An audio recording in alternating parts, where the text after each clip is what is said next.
Same dude, different day. Chapter 11. How do I move forward? Another day, another dude, another disappointment. Although it stung when husband and I went our separate ways, I didn't spend a significant amount of time mourning the death of our relationship. There was no need for a moment of silence. The unanswered calls and texts throughout our entire relationship contained enough silence to last a lifetime. I couldn't understand why my love stories would resemble romantic comedies and rapidly transition into horror films. Every single time I thought I was going in the right direction, life came out of nowhere and dropped the reverse Uno card on me. I had tried everything but was still coming up with the short end of the stick. The younger dudes were inexperienced and immature, while the older ones were either bipolar or married. And please don't get me started on the unattractive so-called nice guys, because they were in a raggedy class of their own. I even tried switching sides, but dating women was just as complicated as dating men, if not more. No matter how much variety I tried to sprinkle on my dating experience, I still couldn't win. My previous encounters had taught me that if I wanted to be booed up, I either need to share a man with another woman or settle for some other compromise that was stacked in his favor. It became annoying competing with multiple women for affection from men who didn't see my value. It was equally draining trying to convince myself that I was still worthy of being loved properly, despite having failed at dating time and time again. Eventually, I just decided to be done with romantic relationships altogether. Inviting different types of men into my life, yet still getting the same results, was exhausting, not to mention embarrassing. I put myself through the woes of dating in hopes of finding a husband, but after experiencing continuous heartaches, marriage was no longer my priority. It wasn't even in my top 3. If marriage resembled my dating history in any way, shape, or form, I was not interested. My confidence in men, as well as my desire to fall in love, decreased after every breakup. Love had rejected me for several years, so I finally decided to return the favor. I told myself that I was good on relationships and that I didn't need anybody. I grew tired of getting my hopes up only to find myself sweeping up the remnants of my self-esteem later. So I just stopped trying. I stopped going out, I quit replying to DMs, and I refused to take a trip down memory lane with men who only missed me when the weather or their sheets got cold. I was done for real this time.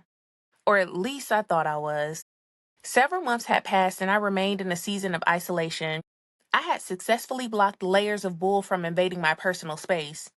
But the tricky thing about peace is it can appear to be boring if you're not used to it. Existing in a space with no infidelity or gaslighting was a foreign concept to me. Since toxicity was the norm, peace felt kind of weird. For some reason, I longed for dysfunction and began to pave the way for disaster to re-enter my life. The spirit of self-sabotage enticed me to dip my toe back into the dating pool that once crippled my confidence. Unfortunately for me, I began seeking relationship advice in an era where it seemed like everyone had quit their real jobs and became overnight dating consultants. Everywhere I turned, some new self-proclaimed relationship expert was shoving clips of their most recent podcast down my throat. Many of the male podcast hosts appeared as though they had been manufactured in the Narcissists Are Us facility. Their episodes focused heavily on women's compliance with traditional gender roles. However, all that alpha male talk went straight out the window as soon as men were reminded that they were expected to be providers. As soon as the topic of money entered the chat, the conversation shifted. All of a sudden, the women they expected to walk in the purest form of servanthood were now called gold diggers and were harassed with questions like, "What do you bring to the table?" Not only were women expected to prepare meals for and clean the table, now they had to pay for it too? With 50 pieces of non-expert dating advice twirling in my head, I landed on 2 conclusions. Men were selfish and love was impossible. Love used to be sacred. Meaningful relationships used to be highly sought after. This new generation of social media love gurus had brainwashed singles into believing that men only wanted servants and women only wanted money. Well, I had been a slave for way too long. Tired of doing my part and getting nothing in return, I decided it was time to start getting paid for my pain. Note to self: dating for funds is fun until it's not. Men dated selfishly, so I decided to follow in their footsteps. They would pursue a woman, act right for a couple of weeks or however long it took them to get what they wanted, then they would just leave. It required me to date outside of my comfort zone, though. I typically go for men who were tall, chocolate, and toxic. But after getting played so many times, I traded dating for fun into dating for funds. If men were going to play with my heart, they should at least let me play in their bank account a little bit. I had never approached a man with the intention of getting his money, so I didn't even know where to start. Fortunately, a man of means started pursuing me shortly after I made the decision to try my luck at being a gold digger. His name was Dante.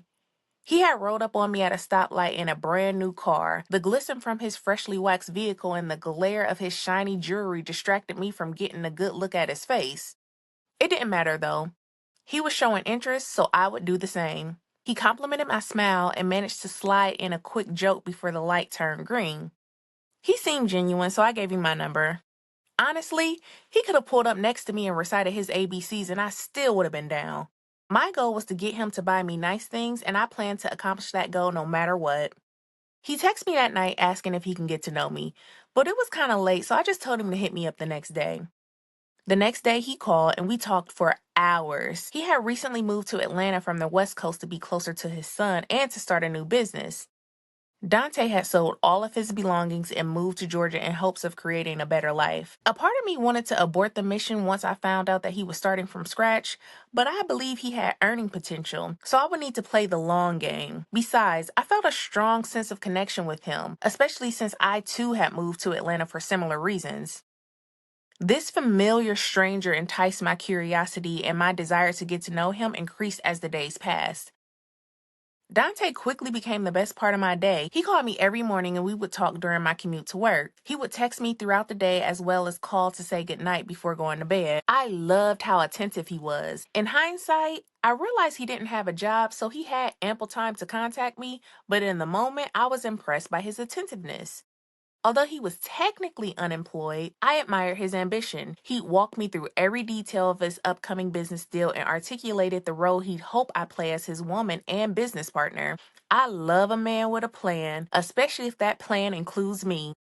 Everything was going well until one day I woke up in the middle of the night and heard the word scam artist in my spirit. I shook it off and went right back to sleep.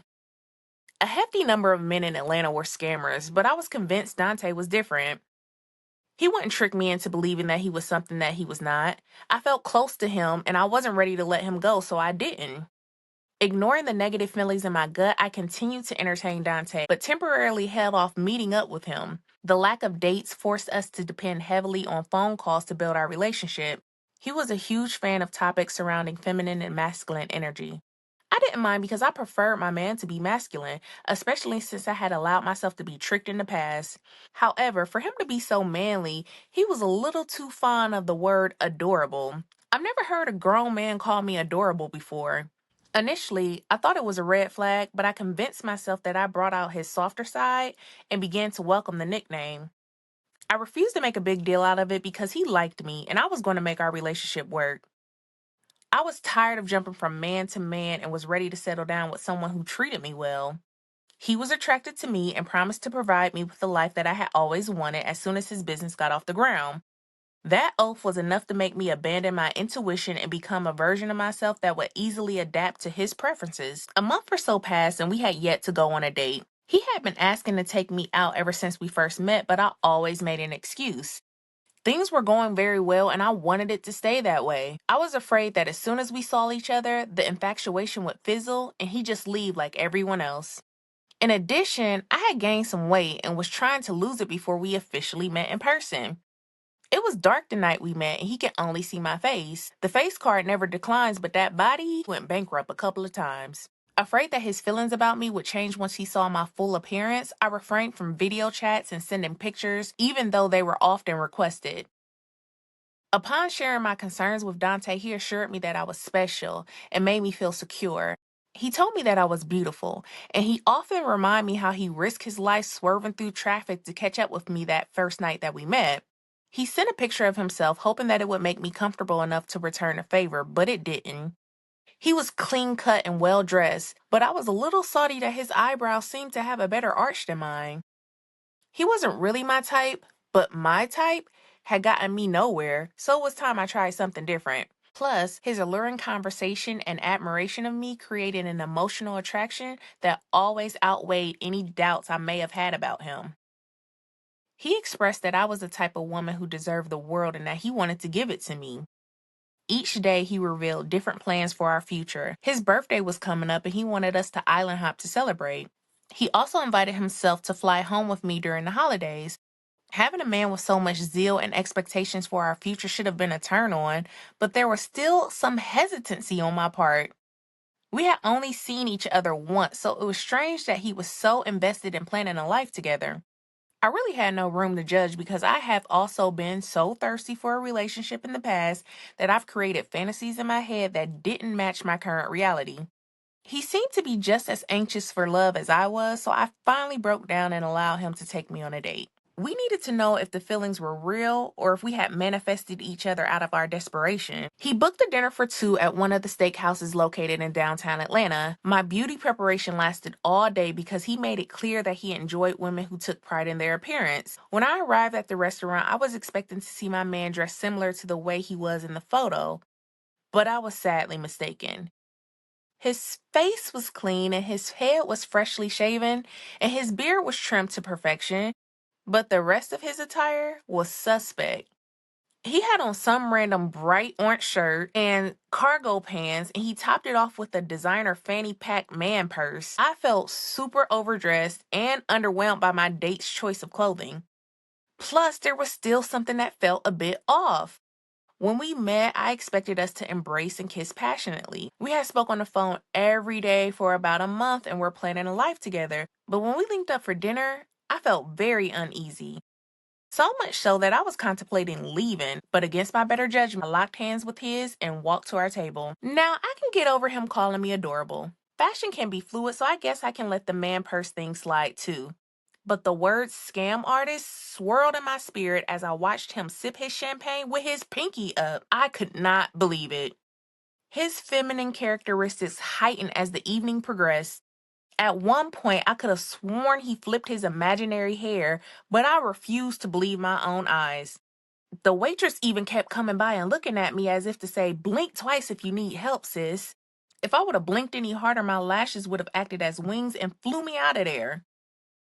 To run and hide, but I decided to finish my food. "I'm going to spend all your money today, sir, because I deserve it." The total amount he would pay for our expensive dinner would pale in comparison to the amount of money I would spend on therapy after the date was over. He could tell that I was no longer feeling him, so he asked me what was wrong. I couldn't bring myself to utter the words that were attacking my thoughts.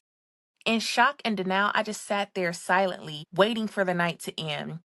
My silence irritated him, so he pulled me to the side to speak with me after he had taken care of the bill. I hesitantly told him that I no longer felt the same feelings I had previously expressed to him during our phone conversations.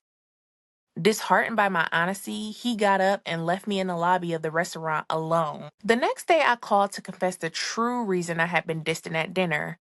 Two-person closer was not something that I was normally a fan of, but I felt like I owed him an explanation. I told him about my relationship with Xavier and informed him that some of his mannerisms were triggering the heck out of me. Immediately, I was met with the highest level of sass that one could ever receive. His zestiness flowed through the phone and attacked me for sharing my truth. There I was at the end of yet another relationship, and I still had nothing to show for it. I entered the scenario with hopes of receiving free trips and designer accessories and wire transfers. Instead, I was left with a fancy dinner and a sack full of unresolved issues. It's funny how life will bring you right back to the very place you were trying to escape from. I had wandered all around Atlanta, running from the fact that I had fallen in love with a man who could never love me back, and now I was right back where I started. Since I didn't properly deal with the issue the first time around, it manifested itself into my relational affairs later on. This time, I would pass the test. Pretending like the issue didn't exist was no longer an option for me. Instead, I faced the issue head on and escaped the future misery that was sure to accompany it. Note to self: seek wise counsel. I had finally learned my lesson. I had detached myself from toxic energy before allowing it to spread throughout my life like wildfire. That was supposed to be a joyous occasion, and I should have been in celebration mode, but I wasn't.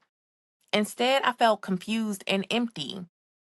I know I said love was impossible, but that didn't stop me from wanting it.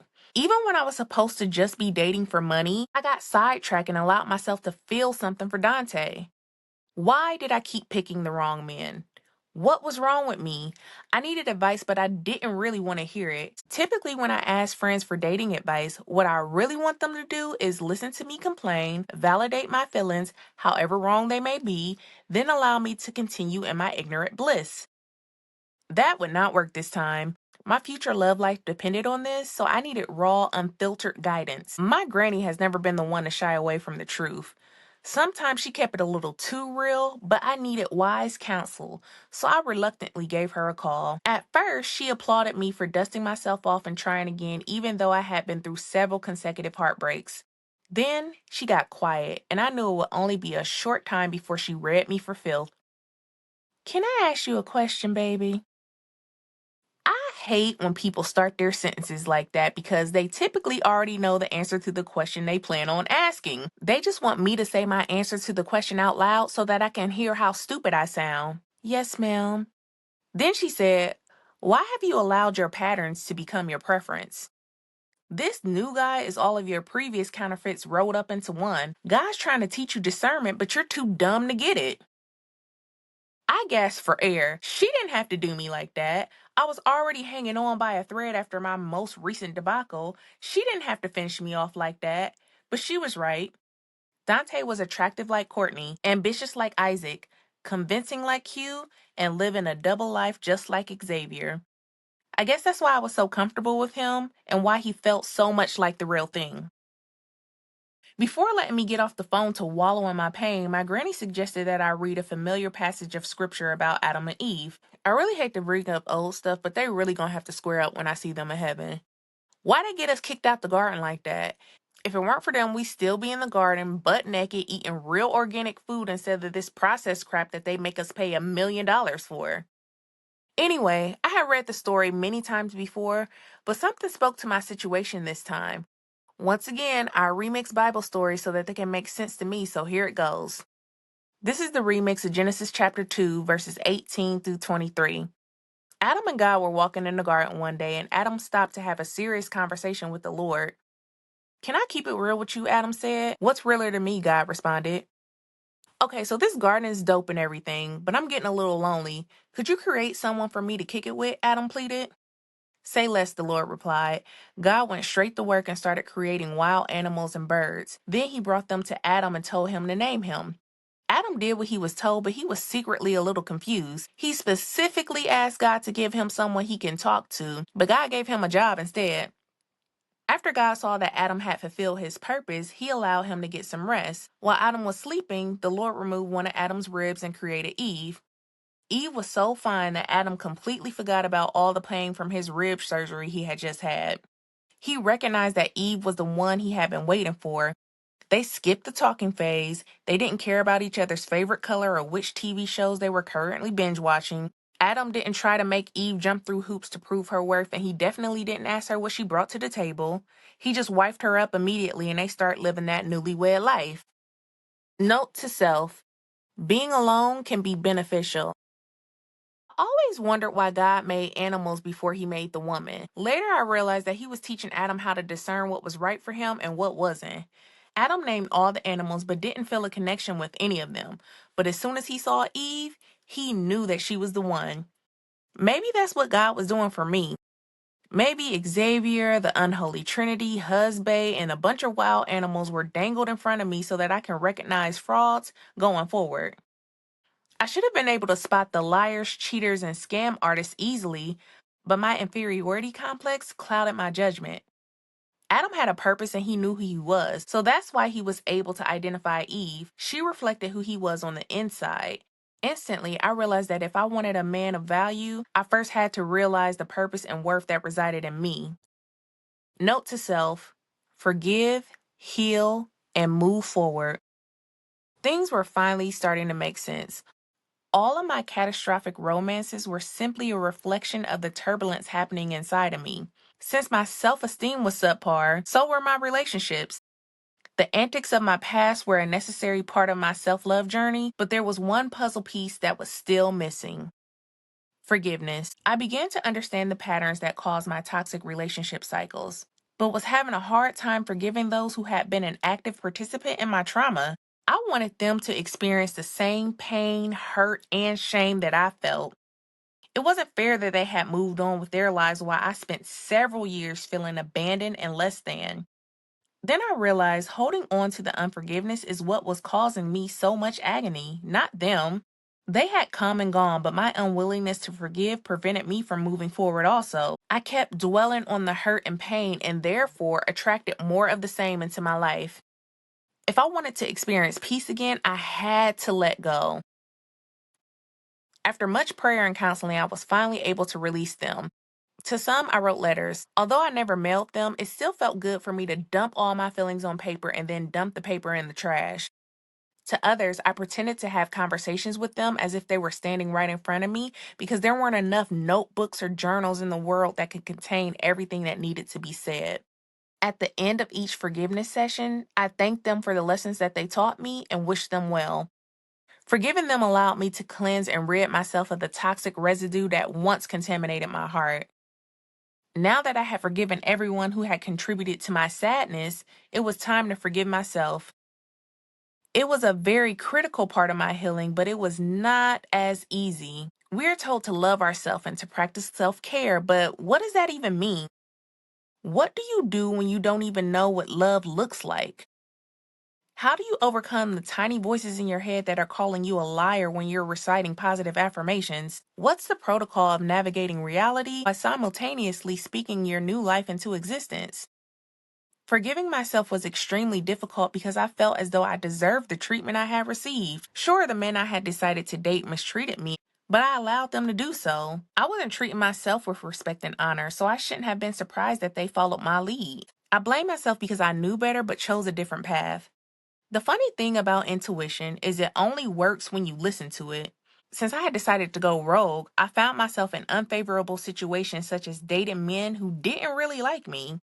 As a result, I started to resent myself, and that resentment quickly transformed into unforgiveness.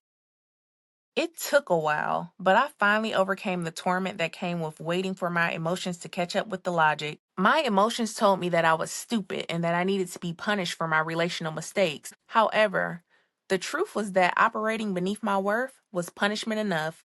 Once I forgave myself, I became open to receiving love, not only from myself, but from others as well. Maybe you have a wall up too that's preventing love from getting in or out. Perhaps some of your past relationships or previous mistakes are making you question your worth. If you're anything like me, you found yourself trying to fill life's voids with meaningless interactions with men or other ratchet activities. Please know that it's not too late to detach yourself from that lifestyle. If I can do it, anybody can do it. Please embrace the lessons that I've scattered throughout this book in the form of subtitles and revisit them as often as you can to remind yourself of your value. I hope that you will join the community of women who know their worth and start dating accordingly. In the meantime, I'll leave you with this. Keep moving and don't look back. If you must revisit the past, only do so to gain wisdom so that you can share that wisdom with others who are headed down the same path. Refuse to settle for what was once tolerated. Don't let your past ruin you or your future. Instead, use it as a blueprint to help others navigate away from unnecessary trauma.